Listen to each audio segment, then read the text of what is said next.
విశుద్ధి చక్రం, విశుద్ధి కంఠస్థానం, విశుద్ధి చక్రం పంచభూతాలలో ఆకాశ స్థానం.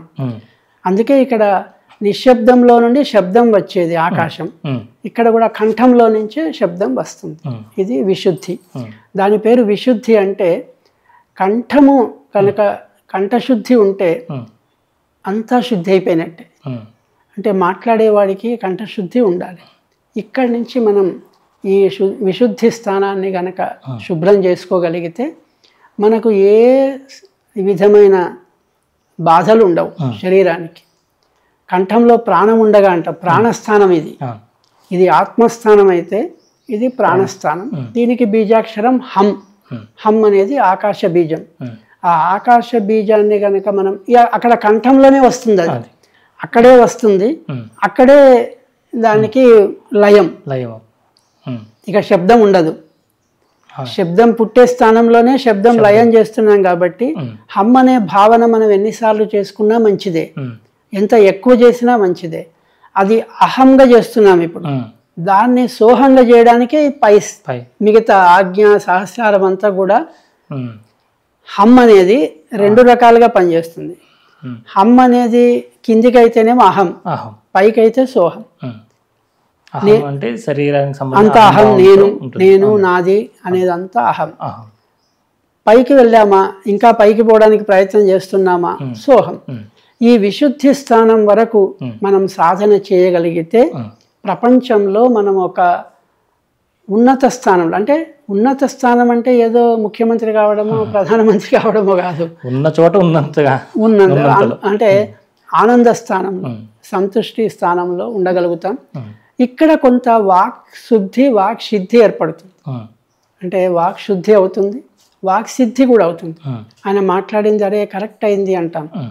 ఎందుకయిందంటే కంఠశుద్ధి ఉంది కాబట్టి. కంఠంలో ఆకాశ బీజం సక్రమంగా చైతన్యవంతమై పనిచేస్తుంది కనుక ఇప్పుడు ఈ కంఠ సంబంధమైన వ్యాధులు కూడా కొన్ని ఉన్నాయి. ఏమిటంటే ఈ థైరాయిడ్ అని, తర్వాత కొంతమందికి గొంతు నొప్పి కానీ, గొంతు తక్కువగా ఉంటుంది, మెల్లగా మాట్లాడతారు, లేకపోతే ఎక్కువ మాట్లాడతారు గట్టిగా బిగ్గరగా. అలాంటి అంటే వాక్ సంబంధించిన దోషాలన్నీ కూడా తొలగిపోతాయి. అంటే ఆకాశం యొక్క నిర్మలత్వం ఈ కంఠంలోకి వచ్చిందంటే అతను ఏది మాట్లాడినా ఎక్కడ ఏ విధంగా ఎంత మాట్లాడాలో అంతే మాట్లాడతారు, ఎంత అవసరమో అంతే మాట్లాడతారు. ఇలాగా ఒక సమయస్ఫూర్తి, తర్వాత విశాల భావం, ఇవన్నీ కూడా ఈ విశుద్ధి చక్రంలో వస్తాయి. అన్నిటికంటే ఏమవుతుందంటే ప్రజ్ఞ చైతన్యవంతం అవుతుంది. ఇప్పుడు మనం పైకి వెళ్ళాలంటే మొత్తం కేవలం ప్రజ్ఞనే కావాలి. ఇక ఈ దృష్టి పని అయిపోయింది, బీజాక్షర భావాలు అయిపోయినాయి. ఇప్పుడు కేవలం ఒక ప్రజ్ఞ వాళ్ళతోటే మనం మిగతా సాధన చేయాలి. ఆజ్ఞా సాధన కానీ, సహస్రార సాధన కానీ. అంటే పంచభూతాలు ఇక్కడి వరకే, దీని మీదకి పంచ తన్మాత్రలు వస్తాయి. ఇప్పుడు జ్ఞానేంద్రియాలన్నీ తలలోనే ఉన్నాయి. ఈ జ్ఞానేంద్రియాలు ఎలా పనిచేస్తున్నాయంటే పంచభూత తన్మాత్రల చేత పనిచేస్తున్నాయి. అంటే ముక్కు వాసన పీలుస్తుంది, వాసన అనేది తన్మాత్ర. తర్వాత చూపు, దృశ్యం, కంటి చూపు అగ్ని తన్మాత్ర. అట్లా తన్మాత్రల చేత ఈ జ్ఞానేంద్రియాలు చైతన్యం అవుతాయి. దానికి ప్రజ్ఞ అవసరం. ఇప్పుడు ఈ శరీరం పంచభూతాలతో సంబంధించిన ఈ పాంచభౌతిక శరీరం 5 బీజాక్షరాలతోటి, అంటే లం నుండి హం వరకు పూర్తి చేసుకుంటాం. ఇక శరీర సంబంధించిన జ్ఞానాన్ని వదిలిపెట్టాలి. ఇక శరీరంతో మనకు సంబంధం లేదు. అంటే అవి వాటి పని అవి చేస్తుంటాయి. హృదయం పని హృదయం చేస్తుంటుంది, కడుపు స్టమక్ పని స్టమక్ చేస్తుంటుంది, ఏ ప్రక్రియలు అవి జరుగుతాయి. ఇక ఈ శరీరం ఇలా ఉండంగా మనం కళ్ళు మూసుకొనే కూర్చుంటాం, ధ్యానంలో ఉంటాం. కంఠంలో హం బీజాన్ని అక్కడ భావన చేస్తాం, వదిలేస్తాను. అలా వదిలే కంఠసిద్ధి ఏర్పడిందంటే, ఆకాశ సిద్ధి వచ్చిందంటే ఇక ఆకాశ గమనం ఇక్కడి నుంచి ఇది అసలైన వేదిక. ఇది ఊర్ధ్వ సాధనకు, ఊర్ధ్వ గమనానికి ఈ విశుద్ధి చక్రం.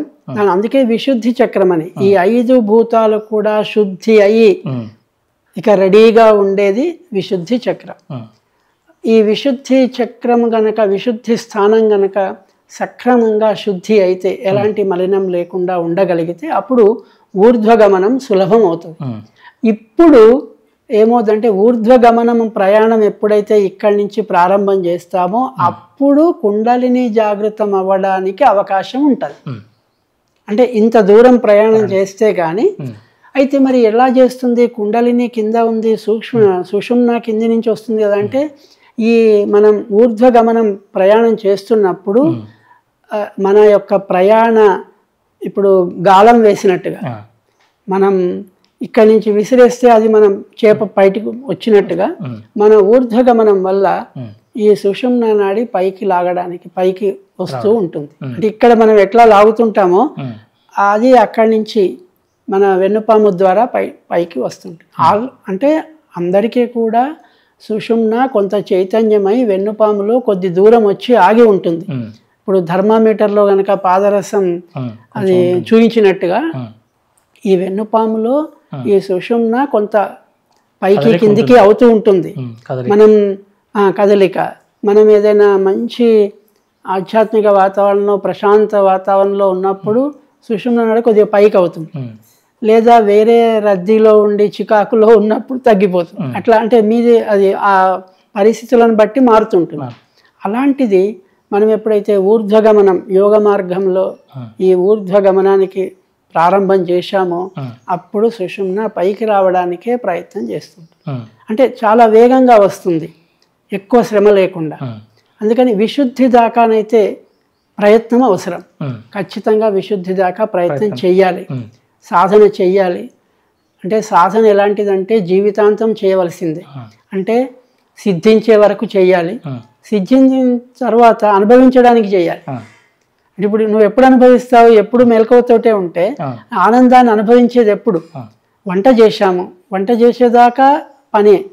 వంట చేసిన తర్వాత భోజనం చేసేటప్పుడు అయితే 10 నిమిషాలు 15 నిమిషాలు కేటాయిస్తాం కదా. ఆ భోజనం కూడా చేసింది ఎలాగో ఈ ఆనందానుభూతిని పొందడానికి. మహాత్ములు అందుకే ఏం చేస్తారంటే ఎప్పుడూ కళ్ళు మూసుకొని అలా పడుకొని ఉంటారు. మనం వెళ్ళి అయ్యా స్వామి గురువు గారు ధ్యానంలో ఉన్నారు అని కాసేపు కూర్చుంటాం. ఎప్పుడో ఆయన కళ్ళు తెరుస్తాడు, నాయన ఎవరు వచ్చారు, ఆహా సత్యమా బాగున్నావా అంటారు. అగో ఆ స్థితి, అది అనుభవ స్థితి, ఆనందానుభూతిని పొందుతున్న స్థితి. మరి సాధన చేస్తున్నప్పుడు సాధనలో తప్పదు, సాధనలో ధ్యానం చేయవలసిందే. ఆనందానుభూతిని మళ్ళీ ధ్యానంలోనే పొందవలసిందే. అట్లా జీవితాంతం సాధనే ఉంటుంది. అది అభ్యాస సాధన, అది అనుభవ సాధన. ఆ అనుభవ సాధనలో ఇక్కడ మొదలవుతుంది. విశుద్ధి చక్రం నుండి అనుభవ సాధన. అంటే ఆ అభ్యాసంలోనే అనుభవాలు కూడా మీరు ఇందాక చెప్పినట్టు ఆ అనుభవాలు వస్తాయి. ఇక్కడి నుంచి మొదలవుతుంది.